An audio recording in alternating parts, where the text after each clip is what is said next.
Alors, ce qu'on voit dans l'animation présentement, c'est le mouvement de précession des protons. Remarquez comment, en ce moment, on voit tous les protons avec leur aimantation alignés les uns avec les autres. Ils sont parfaitement synchronisés. Donc, je rappelle, c'est ce qui se passe dans la phase d'excitation. L'antenne a cet effet-là de synchroniser les mouvements de précession des protons. Et ça donne un courant, autrement dit, comme un seul aimant tournant. Et donc, ce que ça donne, c'est un courant alternatif qui suit le mouvement de précession, mais d'intensité constante.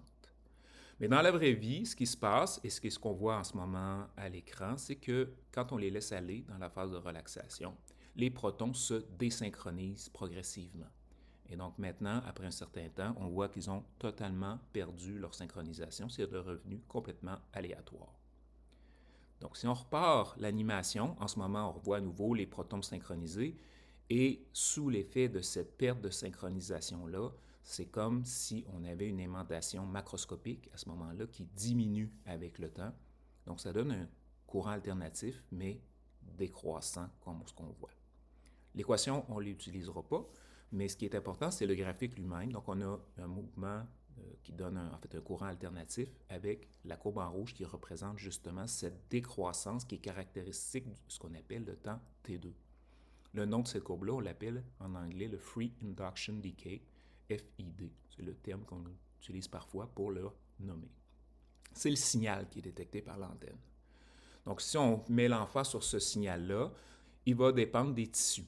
Donc, certains tissus vont avoir un temps T2 relativement long, d'autres un temps T2 relativement court. Donc, d'un tissu à l'autre, on peut discriminer le temps de relaxation T2.